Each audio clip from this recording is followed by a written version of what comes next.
The wind came first sharp, dry, carrying dust and something older. It slid across the plains like a blade, rattling the scrub grass, stirring the frostbitten earth. By the time light broke weak and shivering over the ridgeline, the snow had crusted thin across the ground, clinging in patches like memory. A lone wagon sat half sunk near the edge of a dry creek bed, the canvas pulled tight, but fraying its wheels, frozen in place. Inside, she pressed her children close, arms wrapped tight around their narrow backs, legs curled beneath them for warmth.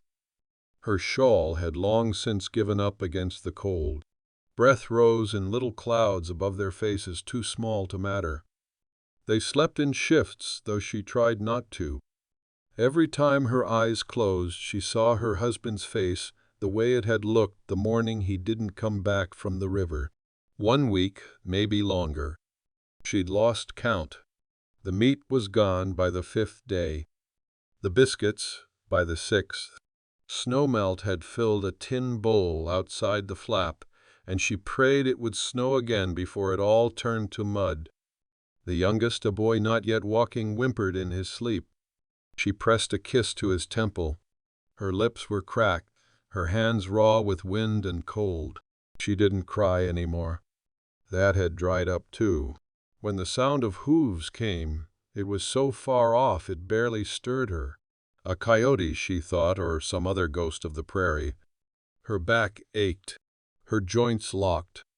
She did not move until they were closer, the beat of them steady, unhurried, like a man who knew where he was going. He reined in not 10 feet from the wagon.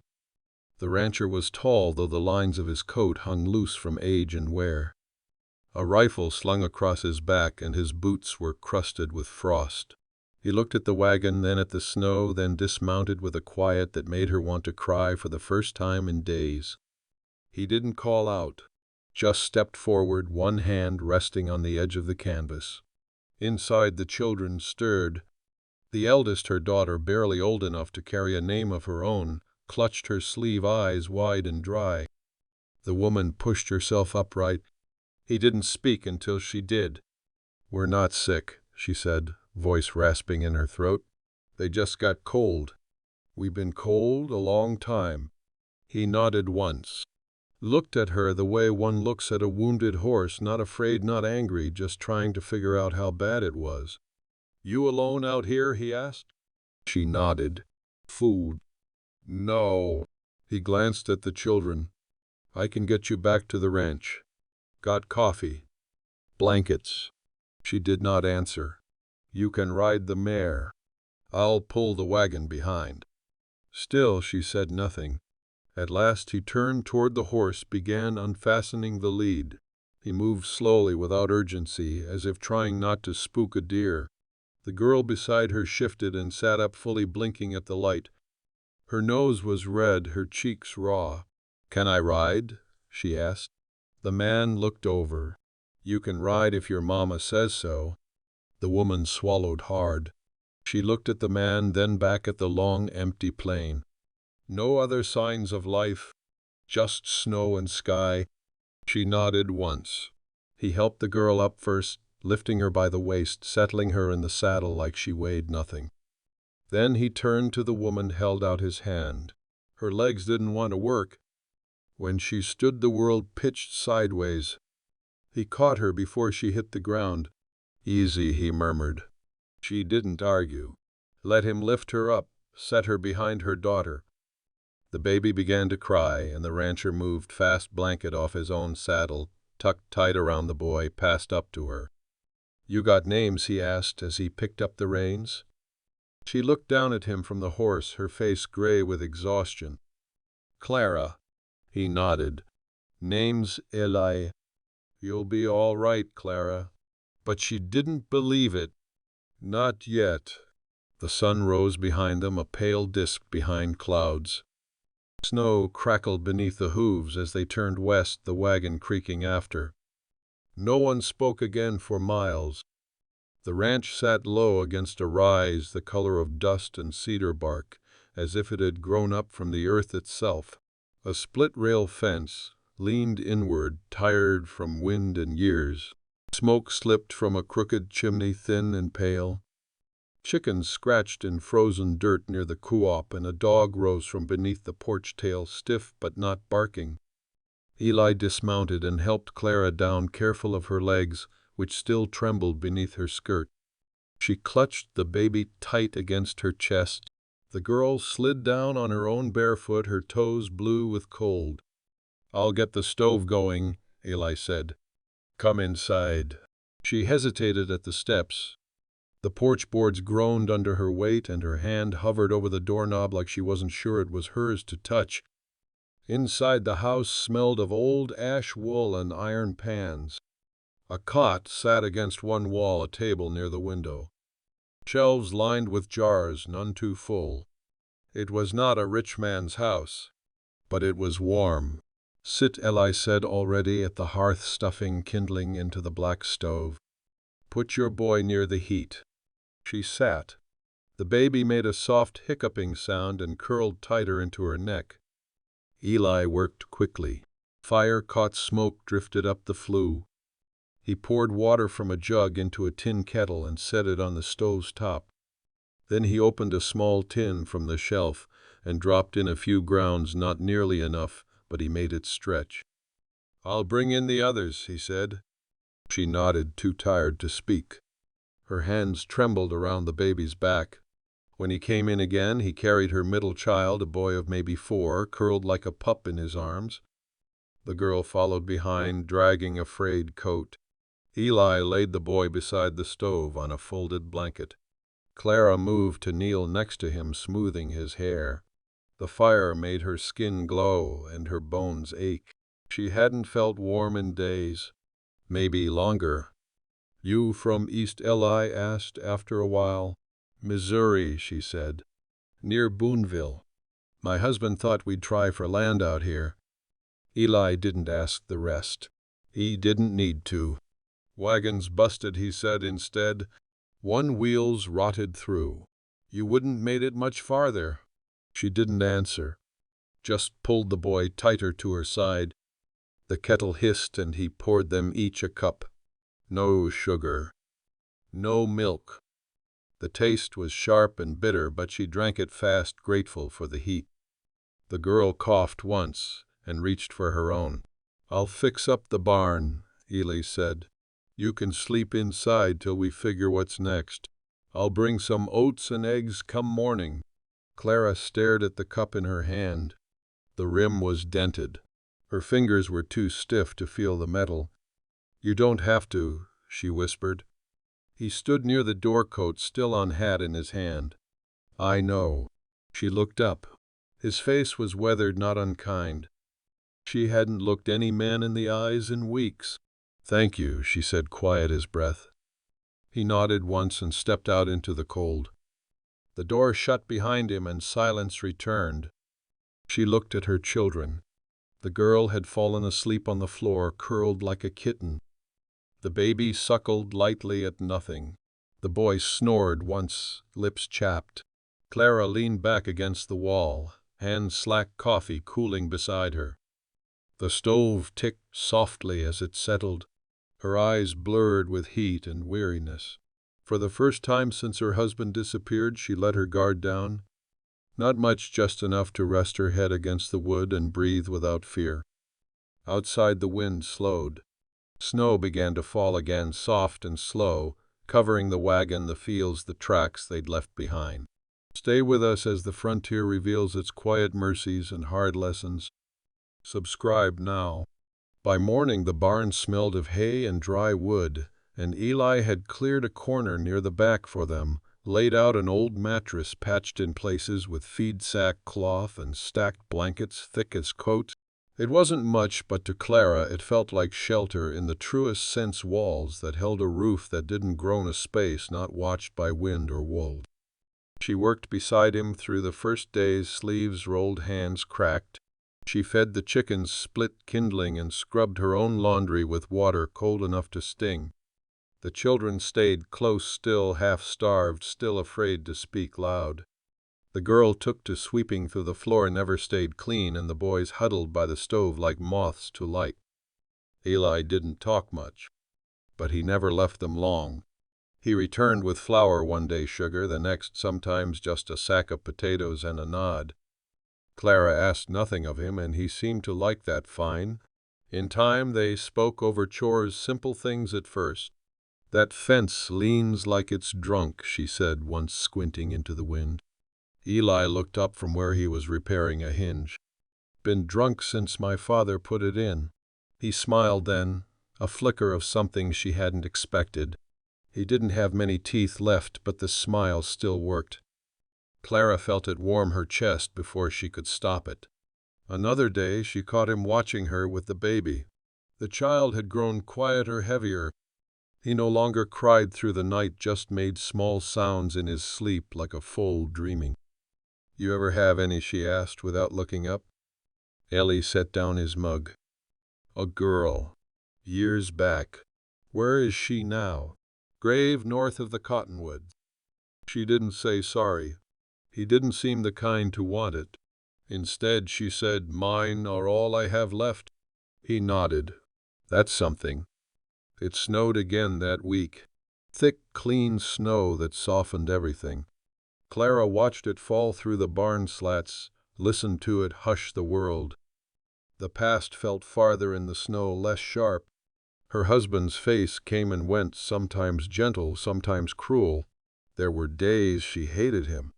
Other days she missed the shape of his back beside hers at night, even if it had turned cold toward the end. Eli never asked about him. One afternoon, Clara found him oiling his saddle. He worked, quiet, methodical fingers blackened with grease. "You always live alone?" she asked. He didn't stop moving. "Since my ma died." She sat on the edge of the stall, brushing straw from her skirt. "You get lonely?" "Only sometimes." Silence stretched between them like rope. Clara picked up a worn brush from the peg and began combing through the horse's mane. It was a patient creature, thick with muscle and calm eyes. She could smell oats and leather, warm hide and barn dust. "I wasn't raised for this," she said finally. "My daddy kept books. Never milked a cow in his life. Thought dirt was something you swept off the porch." Eli gave a soft grunt. "You're doing fine." She looked down at her hands. The skin was rough now, fingers nicked from fence wire, nails split. Her dress had 3 patches in the hem, and she hadn't seen her own reflection in weeks. But something inside her had changed. She felt it with every morning that came and didn't take her children. With every fire she lit, every pail she carried, every callus earned. Her grief was still there, but now it stood beside something else. Something steadier. "Thanks," she said. He nodded again, and that was enough. Later, when the children were asleep in the loft, she stepped outside. The sky was sharp with stars. Windless. Cold. She pulled her shawl tight and stood there watching the horizon. Behind her, the barn door creaked open. Eli stepped out, coat unbuttoned, holding 2 tin cups. "Made some tea," he said. She took one. Warmth soaked into her hands. They didn't talk much. Just drank side by side, boots in the snow, breaths rising slow into the night. Spring came late that year, slow as an old dog crossing a muddy road. Snow clung to the gullies, even into April, hard-packed and gray. But the creek thawed and birds returned to the rafters, flitting in and out with dried grass in their beak. The children began to laugh again. Soft at first, like they were afraid the sound might be taken back. Clara planted beans along the south fence with Eli's help. He showed her how to test the soil with her palm, how to angle the seeds so they'd catch warmth from the morning sun. She listened carefully, though her hands ached and the wind still cut through her shawl. When the first green shoots pushed through the dirt, she knelt beside them for a long time, one hand pressed to the earth, the other to her chest. "You can start again," Eli said behind her. He didn't say it like a promise, just a truth. Sometimes Clara forgot what his voice sounded like until he used it. It wasn't soft, but it was honest. They began to eat better. Cornmeal pancakes. Dried apples simmered down with sugar. The baby took to chewing on crusts, fat finally returning to his cheeks. The girl grew bold, chasing the hens with a stick and laughing when they scattered. The older boy tried to help Eli mend a fence once, though he mostly got in the way. Eli let him try anyway. At night, Clara took to sitting by the fire with her mending sewing patches where the children had worn holes from running and playing. Eli would read from a torn Bible not because he believed in much, but because the rhythm of the words was familiar. "I don't think I believe any of it," Clara said one night after he finished reading. "I don't blame you," he said, shutting the book, "but I like how it sounds." "Me too." The fire popped and shifted. Clara pulled her shawl tighter and looked at him across the flames. "What do you want back when you were a boy?" Ellie scratched his jaw. "To be a man my father wasn't." She watched him carefully. "Was he cruel?" "No, just tired. Gave up before anything could hurt him." Clara thought about her husband then, about the days before the prairie had taken them, before he'd grown quiet and sharp, before he'd stopped looking at the children like they were his. She didn't speak. Eli looked up. "You?" She blinked. "I wanted to teach. Little ones. I liked the smell of chalk and slates. You still could. I don't even know where I'd start. There's always a start." He said it without hope or pity. Just something plain, like a man saying tomorrow's Tuesday. Still, it caught in her chest. One morning, not long after, Clara found a parcel on the barn table, wrapped in brown cloth tied with twine. Inside was a slate board and 3 small sticks of chalk, white and clean. She stood holding it for a long time, her thumb pressed to the corner of the board, the sting of something rising behind her ribs. She found Eli by the corral, hammer in hand, sun on his back. "You didn't have to." He didn't look up. "I know." But he smiled, and this time it stayed. From then on, she taught the children letters in the mornings, their fingers smudged white, laughter echoing against the boards. They sat on crates and old blankets, and Clara felt for the first time in a long while like herself. In the quiet moments, she and Eli worked side by side, cutting wood, hauling water, repairing harnesses. He never touched her without reason, never crossed the space between them unless she made the first step. But when their hands brushed over a tool or their arms bumped in the darkened barn, he did not pull away. There was a peace in it. Not passion. Not yet. But something truer. One night, as the moon hung pale and swollen above the hills, Clara stepped outside and found Eli already there. He held a lantern low, watching the trees sway. "I'm not looking to be saved," she said softly. He looked at her, then slow and sure. "Neither am I." They stood like that, 2 souls too worn for pretending, the space between them narrow as a whisper. "I'd stay," she said, "if you asked me." His jaw tightened. "You already are." And that was enough. It was the letter that broke the stillness. Arrived late in May, tied with twine, and bearing her name in a scrawl she hadn't seen in over a year. Postmarked out of Kansas from her husband's brother. She read it 3 times on the porch, the air heavy with lilac and sun. The handwriting wavered in places as though regret had made the pen slip. He was alive.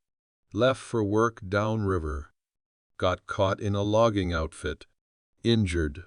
No way to send word till spring. He was coming west now. Wanted to find her. Said he still loved her. Said the children must miss him. She sat with the letter in her lap, the paper damp with sweat from her palms. The baby cried inside, but her body didn't move. Her throat clenched tight. She hadn't spoken his name in months. Had trained herself not to. Had memorized Eli's slow way of moving, the sound of beans boiling, the hush of safety. That night she didn't tell Eli. Couldn't. But he felt it. The next morning, when she didn't join him at the fence line, when she didn't sit beside him for supper, he knew. He didn't ask. Not then. just kept moving. 3 days passed. Then a knock at the door. Not a hard one. Gentle, as if the knuckles behind it were already sorry. She opened it slow. Eli stood with dust on his coat and a question in his eyes. "You're not sleeping," he said. She stepped aside, let him in. The children were already in bed, the fire low. She sat down by the hearth and held the letter out to him. He read it once, didn't flinch. "He left you," he said, matter of fact. "He thought I'd follow," she said. "That I'd be waiting when he made enough. You were starving in a broken wagon." She nodded. "I was. He looked up. "You still love him?" She didn't answer. Eli folded the letter and set it on the table like it was nothing but paper again. "You owe him nothing." "I owe my children a father," she said. "They have one." It hung in the room like smoke. She stood. "You think I haven't thought of every way this goes? You think I haven't sat with it, turned it over 100 times? I don't know what I feel. I only know what's been good. And this place, it's been good." He watched her closely, every line in his face pulled tight. "Then stay. What if he comes?" "I won't stop him from seeing his blood," he said. "But I won't hand you back." She took a step closer. "You wouldn't have to." He reached for her hand then. Rough palm. Steady grip. "You still got a choice, Clara. You always have." She held on to him, her breath shaking. In the distance, a thunderhead rolled across the hills, low and dark. The smell of rain crept in through the door. She looked out across the land, her land now, she realized. Not by law, but by labor, by memory, by hope. The beans were growing strong. The barn was mended. Her children were whole. She'd made a life here. One built day by day, not promised but proven. She turned back to him. "I'll stay," she said. "But not because I'm afraid to leave. I'm staying because I want to build what we've already begun." Eli said nothing, just held her tighter. And for the first time the past did not feel like a trap. It felt like something they had both outrun. The letter never left the table. She didn't burn. It didn't hide it, just let it sit until the wind one day lifted it off and carried it down into the yard, where the baby toddled after it and left it soaked in a horse trough. After that, she didn't think of it as hers anymore, just something that had passed through. June came in warm and dry, with wildflowers climbing the hills and bees thick in the garden rows. Clara worked from sun-up hands stained with dirt, hair pulled back with a rag. Her back no longer hurt the way it used to.